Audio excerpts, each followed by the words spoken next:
I've got a special treat for you right now because normally we go live on a Thursday. We come together to help you to get your people right in your business, right?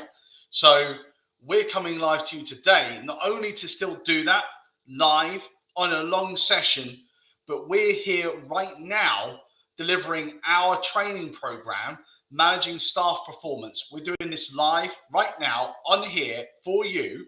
It's going to be a session. It's going to last hopefully roughly around about an hour, give or take. And this is the program that we deliver as part of our monthly retained training for our retained clients who outsource their HR services to us, and for our clients that are on our HR Lite service, which I'll talk to you about in just a sec. But this is our training session that we do live every month routinely. And it's not always about this. We cover lots and lots of different subjects as well. Because of that, one thing I can tell you, I can guarantee you right now, is this training session, we're taking this training session down from all of our social media channels within a week. So it's going to be up there for free at the moment in time for a week. And after that, obviously, then it comes down. So we want you to be able to get that experience. And I'm saying that to you now. So before it goes away, you can come on, you can watch it live, or you come back and watch it again and get some information for yourselves that can help you and help your business, especially if you're managing staff either in a team or in your business and you're experiencing staff performance issues. This is definitely for you. Take notes, get your pens, get your paper, and let's get going. Now, just quickly, you can see on there at the moment in time, we have obviously the HR Lite that is available for people. The great thing about HR Lite is if you're in a business right now, if you're a small business and you're managing a small team, say anywhere from you and another to 10 plus staff, this is an excellent platform for you because you start your business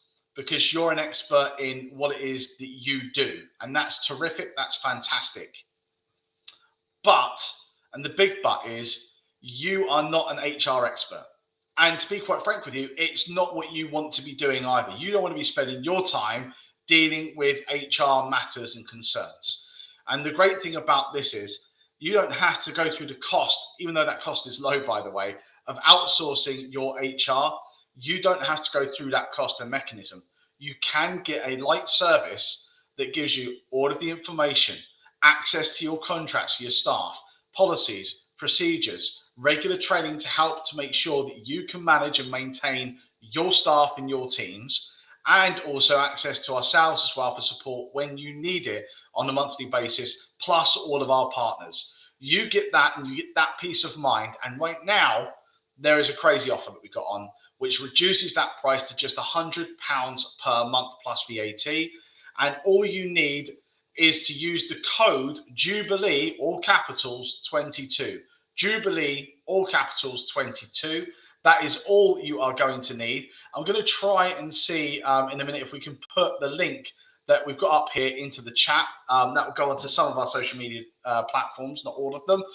So just to bear in mind, so if you need that right now, then please go ahead, write that down, click that link, and that will take you through so you can enroll. And when you enroll, all you have to do is put in the code Jubilee22 and you get that special offer. That saves just over £1,000 for the year on that particular product. And I can't believe it because we give away roughly around about, it's over 25 thousand pounds worth of, so £25,000 I think it is worth of value goes into that. We'll bring that up later on at the end. But right now, I want to get cracking. So I want to get started on, so let's take this down. Let's get started on this training. Let's get going. So we want to provide you with some information here. So let's make a move. So this is our managing staff performance. Okay, everyone. So what I want to do is just quickly go through what we want to achieve, what we want to go through in this particular module that you're getting right now. So if you're having, that's wrong, management triangle, or whoops, obvious error, you get 10 points if you identify that. Identify the concerns. We want to identify the PIP. I'll come on to what that means. And we want to talk about action speed as well as we go through this. Now, one of the key things with performance is subjective. It's not the same for everyone. So one of the key things we always get is not one size fits all. But the worst case scenario about this is you've got to just think about it for a minute. No one likes to be told that they're performing bad, that you can't do your job properly. No one wants to have that information coming across to them. It has negative connotations and no one wants to hear it. So it's always subjective. What I believe is bad performance, you might actually disagree. And that could happen with you and your staff. It's quite commonplace that when you come up to start tackling performance, that your staff just outright don't agree with your viewpoint of how their performance is taking place. You can think about things like, if you had sickness cases or someone's been off sick for, I don't know, 3 weeks for whatever, migraines, I've got no idea. So if you assume someone's been off sick for a period of time, it's not really subjective. The person's been off sick. That's quite clear. They've been signed off. They've been sick between that date and this day. That's clear. There's no argument about that, right? But with performance, it's not the same. It's not so black and white. It's not so clear cut. It is really subjective. And it is always in the eye of the beholder in that sense of things. I think sometimes as well, no, all the time, one of the things that's underestimated when it comes to managing performance is just how long it takes. Just how long managing staff performance actually takes you to actually work your way through from A to B or Z, whatever the case may be, from the point of identifying and informally managing a problem, a concern, to all the way to that person either picking up and reaching the standards that you need in the particular job, to unfortunately it's not working and moving that person outside of your business. So it takes time to work your way through these. And what I would say is straight from the off, straight away, if you have staff at the moment in time and you're having performance concerns and performance problems, one of the key things you may want to look at is how long they've been employed in your business. That may be a key component to how you're going to manage this particular process because of the timeframes and the legal rights that are entitled to people when they hit that 2-year mark for unfair dismissal. Now, I'm not saying that you should be looking at this in a different way. We always say that when you're managing performance, actually it works in your benefit, that you're trying to help and support staff. And the reason for that is, and we'll come on to this in a minute, is because it costs so much money to go through a recruitment process. It's actually more cost effective to try and help and support someone.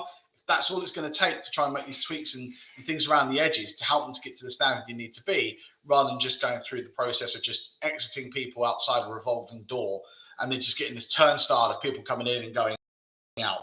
We want to make sure that we're working our way through that particular process in a right way and that we're looking at this from a supportive mechanism. That's the key component of what we're trying to do. I think the other key thing I want to talk about as well is that, when it comes to managing performance, one of the key things I think that gets missed out quite a lot is that we're looking here, when we're talking about this, the same things when we're talking about setting targets and goals for your staff through your appraisals process. We're talking about setting actions, measuring against those actions for your staff. That's the key component that we're looking to try and achieve here. We're looking to see how we can measure what is the activity this person's meant to be completing right now? What's the output? What's the productivity that's meant to be set? I always say to people when they say, for example, I'm looking at people, they sit in their desk, they're meant to be here 9 till 5. How long did they take for lunch, etc., etc.? I can sit at a desk quite easily for 7.5 hours, twiddling my thumbs, doing nothing. My daughters, bless them, they can sit there for 7.5 hours just watching TikToks constantly and just look up for food every now and then. So it's not difficult to do that, right? Looking at what you're actually producing, what your outputs are, what activity you're actually taking during that period of time. Well, that's a different thing because you actually need to do something and achieve something. That's what we should be measuring against, right? So performance, when you look at like any policy, most policies, I think all policies that I've come in contact with around performance management portrays the process as a very linear, a very straight line pathway that you've got to drive down and get yourself from the point of someone unfortunately having performance concerns and informally managing it all the way to some form of a conclusion, whatever that outcome is, whether it's person's able to reach the standards sustainably over a period of time, and lo and behold, things have worked out, that's terrific, all the way to, unfortunately, it hasn't worked out and that person's going to exit your business. We want to make sure that we're very clear about this We want to make sure that we're open about what this looks like, how this actually works in practical measures when you're actually doing it. Because if you go through, and you should be, we always say this, you should be looking at what your policies are saying and following your policies and procedures to effectively manage these processes, whether it be absence management, disciplinary investigations, performance management. You should be looking to follow those processes. But I think performance, for me, is the most profound one out of all of them that can really kick off and interrelate into lots of different policies, which means one core component. It's never really actually a straight line. This is a falsehood. It's not true. It will never really typically work out in this particular way. There are lots of obstacles that will be coming up, and you'll be coming up against all sorts of concerns that will bounce you into different things, which I'll come up to in 1 second. And I always think to myself, when you start off a performance management process, it's almost like you're starting to open up a book. And this journey this story is going to go multiple different ways. When you open it up on page 1, you don't know where it's going to go just yet.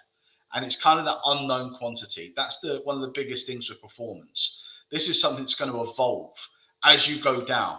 That road can never stay straight if it's always going to be ever evolving, right? So this is reality. Reality is, it ain't a road at all. It's really like a heartbeat.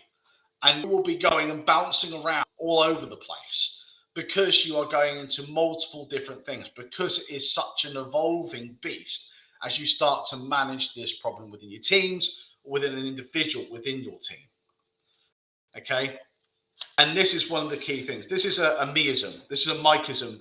I'm not saying this is how everyone will see this, but I imagine all these different processes as boxes. So which box am I in for which particular process?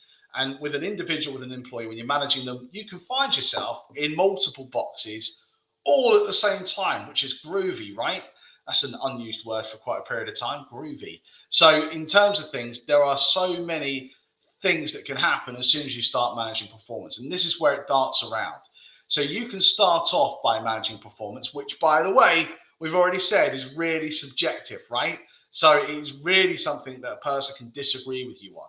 And all of a sudden, when you go down the road of managing performance, lo and behold, maybe, just maybe, they get really upset with you for the process of going down that. No one likes to be told that they're bad at their job, right? So all of a sudden, they feel they're being bullied and harassed by their line manager. You're picking on them. You are targeting them because you're managing their performance. So all of a sudden, you fall into the grievance and bullying harassment box there. And lo and behold, now you've got an investigation for bullying and harassment. Then all of a sudden, somewhere down that road, they're not happy, and all of a sudden they're stressed, quite rightfully so. I'm not disingenuously saying they're not stressed. It's not they're stressed. They're stressed because work-related stress. They are upset. They are under pressure, and they are stressed in the workplace. And all of a sudden they go sick, and they're signed off sick for work-related stress. And now you can't manage performance because the person isn't in the office. They're off sick, and you've got all these connotations that could come up. You could even find someone, then lo and behold, because of that, because of their, the fact they so disagree with you and what you're doing and how you're progressing with different bits and pieces, that they do things that are deliberately wrong, that end up actually falling into being a conduct issue. I think one of the common themes I always use as an example of this, which we tend to use actually to kind of distinguish as to whether is it a performance issue or is it a conduct issue. And this is an actual case I actually did have previously, is when we had a medical secretary, and the medical secretary was originally, they were managing her for performance. The performance issue they were having was that she wouldn't answer the telephone. Secretary that wouldn't answer a telephone. Now, that isn't a case of she couldn't answer the telephone. She wasn't trained how to answer a telephone. It was a straight up normal telephone. Everything was in place. She'd gone through that whole process. It was a conduct issue because she was willfully not wanting to answer the telephone. It wasn't a performance issue whatsoever. But you can find yourself where you're going through these pathways, and as you start to explore, so we said this is an evolving beast. As things start to unravel, as you start to go through this process, you can find yourself in multiple different areas. And with that, obviously, you could find yourself in about 4, maybe eventually 5 boxes, all simultaneously at the same time with one person. And this is why we always come back to with managers, if you own a business, if you're employing staff, this is a headache. This is a nightmare. This isn't something you want to be doing. This is going to take, not only is it going to take 6, 12 months plus to kind of manage your way through this process, it's going to take so much of your physical time in the workplace on solely one person to actually manage through this process. And that's the thing I think is so underspoken about when people start as a new employer, is exactly how much it just takes one person. It doesn't take 3, 4, or 5. It takes one person that can potentially cause you no end of pain and problems and concerns to work your way through. Not pains and concerns, just kind of categorizing this in case I kind of like spook people in some way. Not as in they're a pain or a concern, but in terms of your time. Because as a manager, as an owner of a business, your time is so valuable, and where you're spending it, it means so much. So if you're spending it all in one place, it's not a good use of your time. That's going to be a pain and a headache because of all the other things you also need to kind of concentrate on, right? So you want to identify the issue. And like we said before, for me, one of the things that's not on there, but one of the core things is looking at identifying actions, outputs. What is the productivity? Measure that. How are they hitting those objectives? What are the objectives? You know, how often are we meeting with them? What support is in place? We want to identify what the issue actually is. Like I said before, we're not looking at a conduct issue. We're looking at genuine performance related issues. It should be things that are related to their role. God damn it, absolutely. Why not? You don't want to start looking at a manager of a team and start performance managing them because they're not making tea or something ridiculous and absurd that's not related to their role. It has to be a reasonable instruction. It has to be something that's reasonable within the sphere of the job they're meant to be doing that you're measuring against. And we always say these last two kind of interrelate. You want to be able to demonstrate what that problem is. That's not always easy depending on what job it is that you're managing, by the way. But you want to be able to, where possible, demonstrate the problem, and you want to be able to document what those problems are. And the reason for that is, again, it comes back to that very first point that we went through. Managing performance is subjective. It's subjective. So if you have something that can demonstrate what you're saying, demonstrate what your concerns are, why you have those concerns. Here's another one. We had a client recently, and part of their concerns was performance. It was a makeup studio, and the performance of a member of staff that, obviously, with the services that are offering, you may be able to tell by looking at me, I'm not an expert in makeup. But when they were going through those particular processes, it was having a significant impact on the clients and therefore having a significant impact on the business. To boot with that, they were also having quite significant lateness issues. So attendance and lateness, which is a conduct thing. All of which, two boxes, remember, had a huge impact on the employer, had a huge impact on their clients and the business they were running. And, you know, you're not taking pictures of the people and the makeup issues. So you've got to document, you've got to demonstrate what the problems are. What are the complaints? What are the concerns that are coming back? How frequently have you been discussing with this person? Is this just something that's popped out of the blue? Now all of a sudden you're looking to go straight through to a formal warning of some sort. Remember that straight line? So you go through that straight line in a performance process, you're looking at informal, and then you're going through pretty much mirroring what your disciplinary processes may be. So around about maybe a written warning, maybe a final written warning, before you're getting to the point of a dismissal process. You don't want to jump straight in it, you know, and go straight to dismissal process. You've got to work your way through those mechanisms. That's why it takes so long, right? To get yourself through those processes. So you want to be you're going in and you're going in at the very early stages of informal.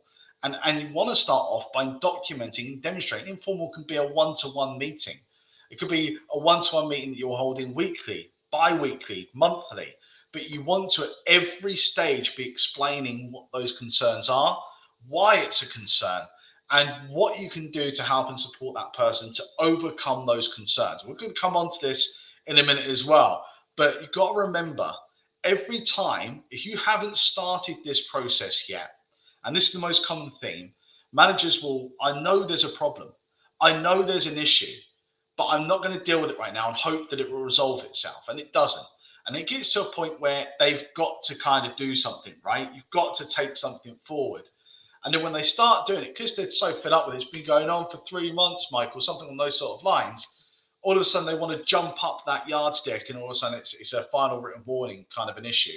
But they've never done anything informally first. You've got to work your way through.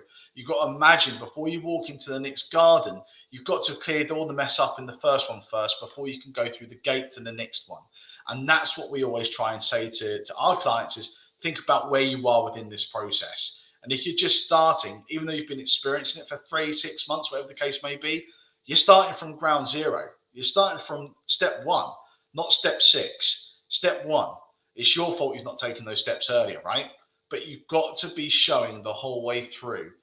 Demonstrate the problem, document how you're talking and helping them to solve the problems, that you're even discussing the problems in the first place, and working your way through to show the support and to also measure the impact that support is having on that person's in particular issues around their performance. So this is the performance gap. So what we're trying to demonstrate here is, it's a weird way of doing it on here, but what I tend to do is I say that if the job is kind of to a certain level and the person isn't filling all of that, so if you imagined, I don't know, like you're filling up a cup, and if you filled it up, that's ultimate performance, and the person's kind of like a third of the way up, then between those two levels is the gap. That's the gap in performance. And one of the common themes that tends to happen with managers typically is you start to take functions away from the job. So another example that we had was a manager in a GP practice. And the manager, obviously, it was a significant role. It's a big role within the practice. And it has a lot of functions that it has to cover. It's a very difficult role. There's no two ways about it. But the person that was filling it couldn't complete and focus on all the areas of the role at the times when they were meant to. It basically, they couldn't manage their time, and there were functions that they couldn't do. And in that sense of things, it meant that as soon as you focused on one area that was going bad, and they then focused on it and got it to good, because they focused on that, another area went bad. And then it got added onto the list of things we had to look at. But what we don't want to do is say, well, they can't do all these functions, or they're struggling with this one, so let's take that away. Let's take this away from, I don't know, Betty. Betty's going to lose this. Oh, where did Betty come from, by the way, on that one, Jack? I don't know. But we're going to take this. We're going to take this off of her shoulders. She can't fulfill this function right now, so we're going to take it away, right? Well, you've just reduced what the actual functionality of that job is. You've got a job in your business. You've got a role that's there to fulfill a particular output. Activities need to be done by that role. If you take it away from that particular post, where it's got to go somewhere, the activity and the work doesn't disappear. It's got to go somewhere. What's the impact on the team? What's the impact on the morale? And if you're reducing the level of the job, then what you're doing is you're saying, we've hired somebody, and rather than hiring somebody to fill a role that we need to have done, we're going to now just mold and reduce the role to the person we hired. But you still got all these other things that need to be done too. Yet you're still going to be paying the same amount of money for that person to do less of a job. So what we want to do is make sure we're identifying that gap. The gap is the difference between that person's level of performance and what the minimum level of performance, what good looks like. Not perfect, not a superstar, what the bare minimum of output and activity within your job description that person needs to do in their particular role. That's the key component that we're looking here.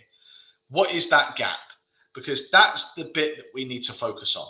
So how do we get that person now, if we identify that, how do we get them to move up that ladder? How do we support them to grow from being where they are to where they need to be, so the full functionality of that role eventually is being filled? That's the key component. And we need to look at, as a manager, it's our responsibility. I'll come on to this in a minute, but how do we offer support that can help that person? And you need to work with them. You won't have all the answers. What things do they feel they need to help them to be able to reach those standards? Do they need more training? Is it because they're relying on third parties coming back for particular work and it's not happening, and that's holding them back from being able to complete, certain bits of what they're meant to do? What is it? How does that look? And what support can I put in place? And I think it's really important that you realize there's limitations to what you can and can't do. So you can't do everything. You can't solve everything. You don't have a smoking gun form of support that's going to just, that's it, annihilated that performance issue. We solved it. It's not going to work that way. There will be, for example, having regular one-to-ones with staff. That's a form of support. Putting in additional training is a form of support.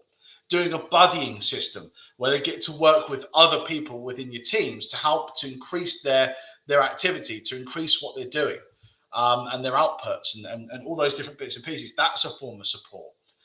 All these things are forms of support, including if the person has ill health concerns that are leading to poor performance. There are forms of support you can put in place there. Are there any reasonable adjustments? Those are all forms of support. But you can exhaust all those forms of support, right? And then there isn't anything more that you can do. But the key component here is it does matter.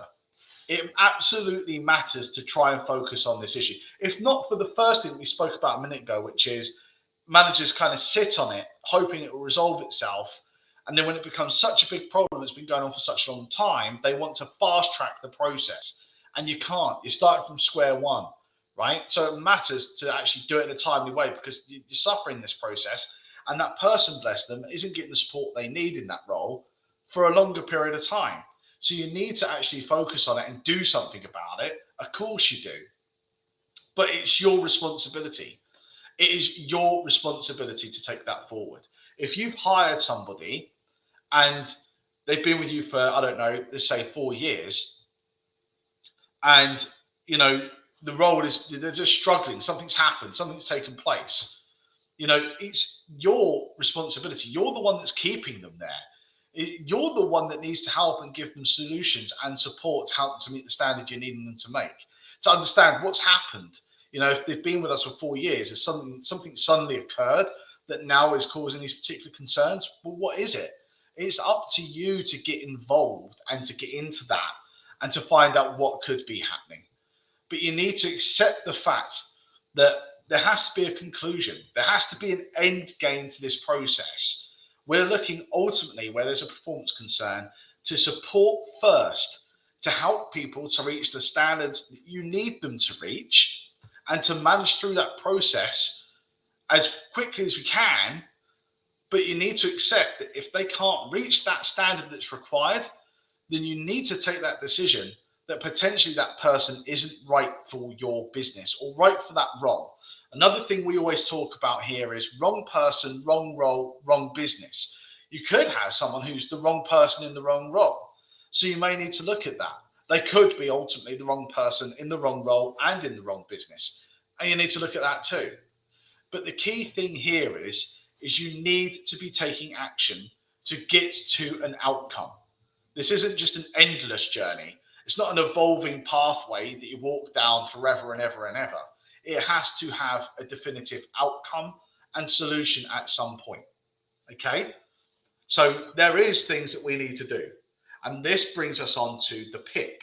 So the PIP, I want us to view the PIP, one of the common themes that we always get, especially when it comes down to managing informally in the first instance, is, well, the PIP is called a performance improvement plan. Performance improvement plan. So the first question we get asked when someone's doing this informally, can I take the words performance improvement plan off of the performance improvement plan? Because it's going to get people twitchy. It's going to get them all kind of hepped up and subjective that actually I'm gunning for them. It's going to make this meeting even more uncomfortable than it needs to be. And I think focusing on a title is the wrong thing. We want to focus on what the actual document is there to achieve and to do. This is, the best way I think about a PIP, a performance improvement plan, is that it's like your service history for an employee. This is kind of us going through those activities, those outputs that we're trying to measure. We're trying to identify the gap, what the problem is, and then what the solutions and support are going to be that are put in place, and the timeframes that we're looking for it to happen in. And one of the key things I would always say around this is the word reasonableness. That's the legal process anyway, but we want to be reasonable with this. If you're looking for a person to have a massive turnaround on, I don't know, they manufacture widgets and their output of the widgets is slower than it should be. They're only doing 20 a day and they should be doing 40. So there's a problem there. But it may be that they've not been effectively trained how to use the machine in the most effective way. I don't know. I'm going off on a tangent here about some widgets that don't even exist. So you're trying to measure that process, right? Is it reasonable to expect them to correct it in a day? Maybe not. Is it reasonable to expect them to correct it in a week? Maybe. Maybe it's 2. Maybe they need a month. But you need to be reasonable. You need to give them, we're not setting them up for failure. That's not what this process is. It's not, look, I'm going to document what I've done, but you're going to fail anyway, but at least I've saved my own skin, right? It's a case of support first. It has to be reasonable. We need to give people the opportunity to be able to achieve and change and impact on that performance gap to the way that we want them to. It's in your benefit that they do that. If they can do that in an informal stage and correct these issues, then you're not having to go down that journey of managing this process and doing that for such a long period of time, over 6, 12 months, right? So it's in your benefit. You get the employee that you need in the role that you need to be done, doing the work that needs to be done. So we want to make sure that we're setting this up and we're measuring it. But the other good thing about this particular document is it lays out, it sets out categorically, you've had this discussion. These are the concerns. This is the gap. This is the support that's going to be put in place for you. These are the things that we're expecting to happen. This is the time frame that it's going to take place in. It's a service history showing you how, and the employee, how things can change and the plan and strategy to make a difference and the support that's going to be put in place. Whether that's more one-to-ones, whether it's more training, buddying systems, whether it's adapting things in the workplace, all those sorts of things, that's what the PIP is going to be there for. And here we go. This is a basic PIP. This is a basic PIP. So as you can see on here, what we're looking to do is break this down into 4 distinct categories. What's the performance issue? What's the concern? Identify, remember, number 1, identify the issue. We want to identify what that gap is. The second column there is what is it that we're expecting people to actually achieve. Remember, this is a real big point. This is the minimum expectation. The job description is the minimum expectation of what people will be able to fulfill in that role. It's not the ceiling. We're not asking people to become a superstar. We're asking them to provide the bare minimum of what you're looking to achieve in that particular role. So identify the issue, identify the minimum of what is expected against that particular issue, and those 2 identify where the gap lies. So how far away is the current performance from that minimum standard, what you're looking to have? What's the support that you're going to put in place? Is that training? Is it one-to-one?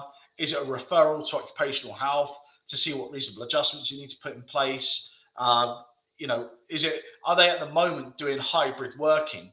And maybe for a period of time, you need to change the hybrid working, make it 100% working from the office so that you're there live to help and support them and to help them to achieve what needs to be happening. And what's the due date?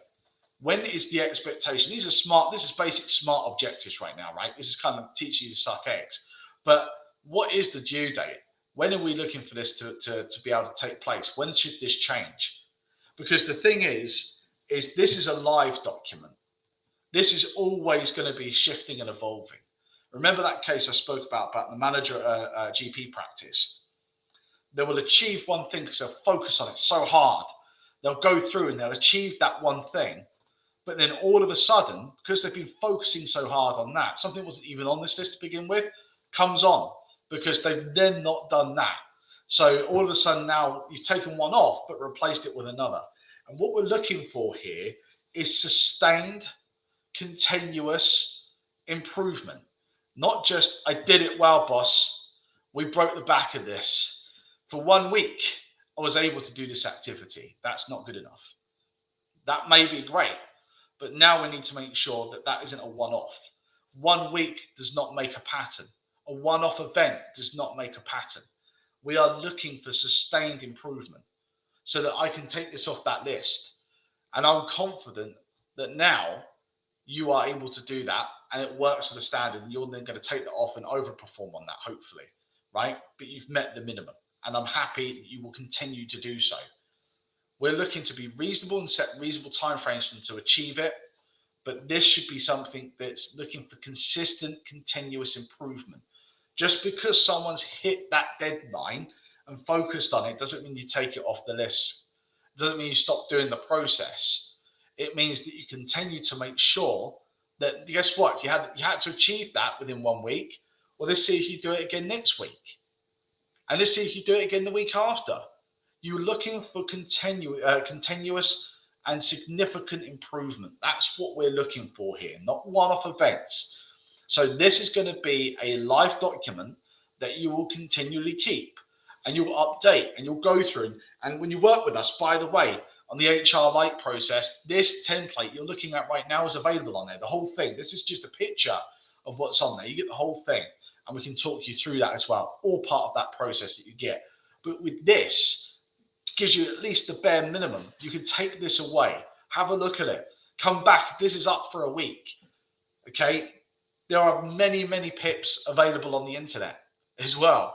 You can go on and you can get your PIP and make sure that when you're having performance issues, that you are managing through these processes.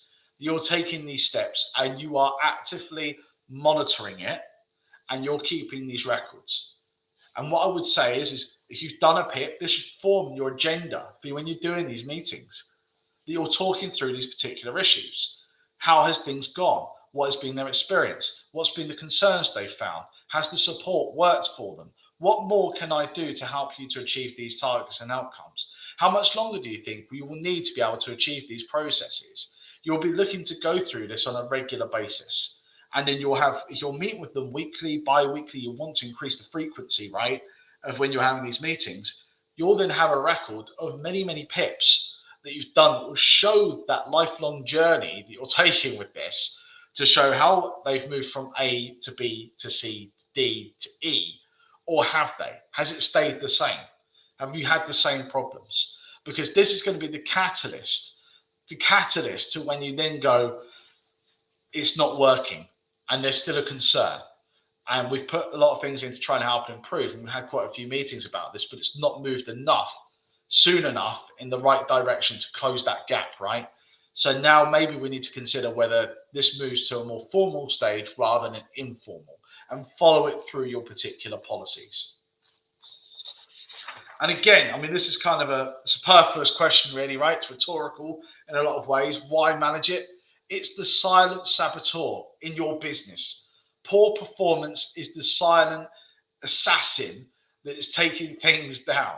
Because whilst everybody else could be working like a headless chicken in your business, if that one person is not working to the level and standard they need, not only does that impact on the role, could impact on your clients, could impact on the outputs of whatever it is you're doing, whether you're doing a service, selling a product, manufacturing something, it can have that impact on your business through those mechanisms, but it will also decrease morale within your teams. It can set and train negative cultures. It can actually set and train, quite rightfully, when people raise complaints about bullying and harassment, they can be bullied and harassed because staff are so upset and cheesed off with the performance. I managed to not swear there, Jack. I want that noted, right? They've managed to kind of work through to a stage where, you know, they're struggling with their performance and there's things that happen there, but then they've turned the rest of the people in their team against them. And rather than dealing that in a positive way, it does turn into a case of bullying and harassment. And you've got a bigger, wider problem, because then you've got a team of people that are performing, but then are bullying and harassing someone that's not. And that's not acceptable either. That's not a situation you want to have. So it can change your cultures. It can bring things down.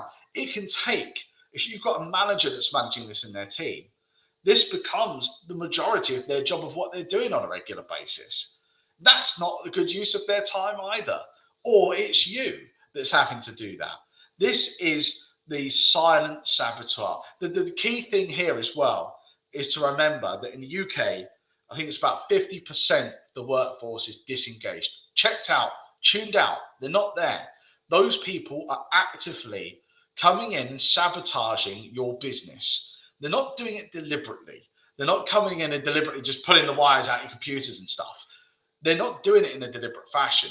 But because you're allowing them in and they're doing a substandard job, or they're doing substandard work, or the outputs are poor, the performance is bad, the culture becomes negative. It becomes that people are turning against other people, and you get this horrible environment of bullying and harassment that starts to take place. When you start to work your way through this, it can just ebb away at everything else. I think one of the classic environments that I worked in, and anyone who's watching this, I don't know, on LinkedIn, who's worked with me in the past, I worked in an IT department. I won't say where, but it was very strange because there are people that have a particular mindset and mentality is how they adapt to things. So I'm not categorizing everybody, by the way. If you're working in IT, I'm so sorry, but they have a particular mindset. They're very kind of mechanical in that way of how they think about things, how they think about, correcting a computer or networking and all these other bits and pieces that could take place. They don't really have that other instinct when it comes to managing people, because people are not a mechanical thing. It's not doesn't work in the same way. So coming forward and having these conversations is a very difficult, complex thing for someone in that environment to do. It's not a natural thing. It's way outside their comfort zone. But what they don't realize is by not addressing that issue, they've allowed that secret kind of silent assassin to sneak in that then brings down so much more. That means changing a culture, changing behaviors and patterns and how people would talk and treat to each other. It becomes such a bigger issue to try and resolve. It's easier to resolve and manage one person and their performance than it is trying to correct the whole entirety and culture and behaviors within a business, right? It matters. It matters to manage it. But equally, it matters to do what we call attack speed or action speed. Attack speed or action speed. We've already said it can take anywhere from 6 to 12 months to manage performance. That's right, anywhere from 6 to 12 months plus to manage performance. We know the reason for that is because the whole of that time, you're not going to be managing just performance. We know you could be managing conduct. You could be managing sickness or attendance. You could be managing individuals' grievances for bullying and harassment. Perhaps people could raise a grievance for process. The manager's not followed the right process in managing performance or managing absence. You could be managing so many different things for one person all at the same time. Yeah, it takes time. It doesn't happen overnight. And even when people do improve, it doesn't stop because you're looking for sustained improvement, not just a one-off event. So you still got to keep measuring for even longer after that anyway. It doesn't stop. So the longer you take on this process to take any action on it, then the longer it's going to go on. And the more work you're having to put in it over that period of time. You're making your life harder, not easier, by avoiding and dusting it under the rug. We want to make sure that what we're doing is what we call actively managing it. Do you really need to give a person 3 months to improve? Is that reasonable? It could be unreasonable, right? Because maybe actually just to get to a point where someone's able to produce 40 widgets a day, maybe they don't need 3 months to get there. Maybe it's just understanding how to use the machine better with a bit of training. They could be able to do that in a couple of weeks. So why aren't we then managing and holding account to that period of time rather than allowing it to go on for 3 months? Yeah, sure, you may need to come back. They've improved. It's a one-off event. We're not looking for one-off events. We're looking for sustained improvement, Mike. Okay, so up it 4 weeks. That's 1 month, not 3. So you want to try and actively manage that performance. You want to take attack speed because the longer it stays in your business, the more harm it's going to do in the current state that it's in, either for the individual or for the business or for both. So we want to make sure that we're progressing through these processes as quickly as we possibly can. And then meeting frequency. This is another key one because everything you're doing, how you manage this, how you monitor this, It's down to how frequently you're meeting with these people. You can't expect to go out there, put a PIP in place, and then leave it be and not come back for a month. That's not support. That's not support. People need more attention. That means you may need to think about, well, how frequently am I meeting with you? What is the reasonable improvement that we're looking for over what period of time? Remember, so how frequently should I meet with you to help to do that? I would say avoid the longer time frames. Tend to have, like, typically a one-to-one might happen once a month. But if you've got significant performance concerns, maybe you need to think about dropping that to once every 2 weeks or once a week to try and help those people and those individuals. We had in another case an employer where they had an individual come back to work, had performance issues, had been off sick, come back. They were a part of the reasonable adjustments that were put in place to help them, especially with the workloads they're experiencing as well, was to have daily catch-up meetings with them. Daily, not weekly, daily, to try and help that support. So you want to think about that frequency. I would steer away from the longer term, because if it's longer term, you can't have an impact on it. If something's happened this week, then it's no good waiting another 3 weeks before you meet and discuss it. You want to be able to take that forward now, because remember, we're not setting people up for failure. We're trying to help people to succeed. We're trying to give them every opportunity to succeed. It's in your interest as well as theirs. So increase the frequency of your regular meetings. And then I'm going to touch on this because coming up slowly for the time frame now, but we want to touch on, this is a common thing, we bring it up all the time, damages. And the principle of this is there's two types of managers. One is an active manager. That's a person that confronts confrontation, deals with the problems, takes things forward. The others is managers where they take a step back. They avoid the confrontation. They put it under the rug. They avoid taking things forward in the timeframes they're meant to. And they hope these things will just, resolve themselves in some way, shape, or form. Well, we say the opposite to an active manager is not inactive. It's a damager, because that's exactly what they do. Remember, everything we discussed about why it's important to take this forward. Well, if you allow that just to keep going, you end up with an infrastructure or an environment in your business or department team that grows into a horrible, horrendous culture that's really hard to tackle and address. But one of the key things you've got to remember is if you have a damager, they're not, a key component of their role is to manage, right? The higher up you go in the hierarchy, the further away you move from the doing the job to managing the people doing the job, right? So if your key function, and one of your key functions and components comes to managing people, and this goes to people that own the business as well. If you're an owner, you can still be a damager. And a damager is a poor performing manager. It's still a performance issue. So it is quite common to find a staff member with poor performance being managed by a damager, which is another person with poor performance. You've got a person with poor performance managing a person with poor performance. It's the worst of worst worlds, right? You've got to remember, don't turn a blind eye to that either, because that's going to have long-term impacts in cementing all the things you want to avoid. It's going to make the problem 10 times worse. So a damager, 100%, is a poor performing person.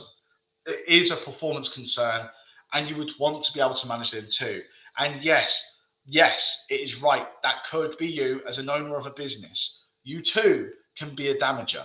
If you're hiring people and you're avoiding taking the difficult actions and the difficult steps because you don't like the confrontation, because you don't need the extra work right now, you're wearing 5,000 different hats and doing a million different things all at once. This is one concern you could do without. I get it. I feel you. I agree. But it's going to have a long-term impact.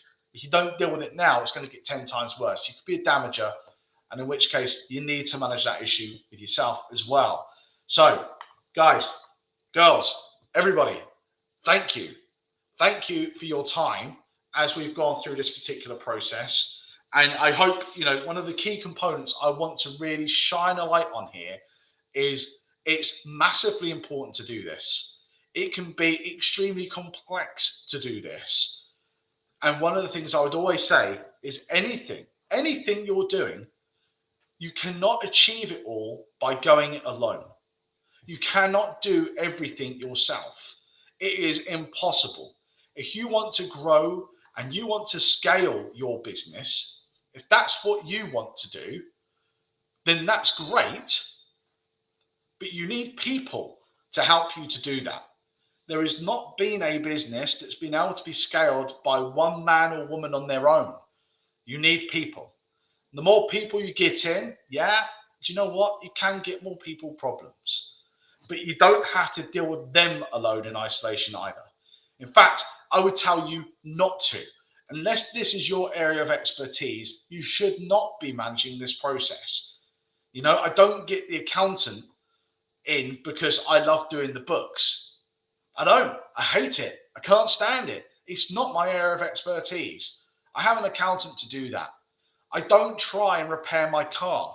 I've got no idea how to do DIY. Do you know what I mean? I would never try and do that myself. It would be hugely expensive for me to do that and ruin my car or do the DIY wrong or to get the accounts done wrong, right? It needs to have to be somebody there to do that for you. And that's why this particular process and this particular option is so, so important. This is the HR Lite service that I was talking to you about earlier on. It's in, obviously, if you're on LinkedIn, we've got the code in there as well. We've got the link in the chat. You can go in there, click on there. It says 197 plus VAT per month, but using the code Jubilee22, all caps Jubilee, you get that for £100 plus VAT per month, saving yourself over £1,000. And the value of their service just keeps going up. Training modules just like this one that you're watching right now will be live on there. This will not be live on our social media for very long. It will come off because it is part of our brain product. This will not be up there for very long. And if you value this, if this has helped you, this has resonated with you, with how you're working, some of the concerns and problems, maybe you haven't got a performance concern, maybe you've got a conduct concern, maybe it's just you started taking on staff and you realize there's a whole litany of things you need to do with these complex people, right? Don't go it alone. It's the worst thing you can do. It's the worst thing you can do. Because if you make the problems by going it alone, the problems get bigger and worse. I mean, I remember another client we had, they had a grievance that popped out. They went it alone to deal with that, with a deputy manager in their team. Significant role. Got it wrong. When we came on board, because of another grievance that had come up, that grievance ballooned really quickly into 3 or 4 individual grievances from 3 or 4 different people against one person. It became a major issue that kind of almost brought in everyone within that small business. There was literally hardly any stone that was left uncovered by that process. And it cost a fortune. And it took a lot of time and a lot of effort to put these things right. And you don't have to suffer that, because you can get onto this platform. You can get access to that management training programs. If you don't train, you can't maintain. You need to get onto these platforms and to get yourself access. This is a low entry of access to get you the things that you need at your fingertips to help you to manage these teams and these processes, with support on the back end to help you when you're going through that. So there's a QR code there, or you can click on the link. I want to say a huge thank you if you've been on this live, if you've watched it back later on, if you've taken any time. I know it's been long. Not everyone would have stuck around for the whole thing, but if you have, thank you so much for doing that. If this has been valuable to you, please let us know. We would love to know how this has impacted, if this has impacted on you and what you're thinking about. If you've got any questions, let us know as well. We'd be keen to help, keen to support you with any issues that you've got in the moment in time. Could relate to this, may not relate to this. But equally, if there are any, and I say this every week on Thursdays, we're here every Thursday, lunchtime, to help you to get your people right in your business. If there's any person to you that we haven't discussed yet, that we've not gone through, that you would actually find value in, please let me know. Let me know, and we will look to add that onto our list of what we're looking to do and to go through on this training. Everybody, I hope you have a fantastic weekend. We will be back again live on Thursday next week. No, we won't. Tell a lie, because that's a bank holiday. We will be back on Wednesday lunchtime next week with more training. So please come in, tune in, keep an eye open for us going live, and I will speak to you soon. Have a fantastic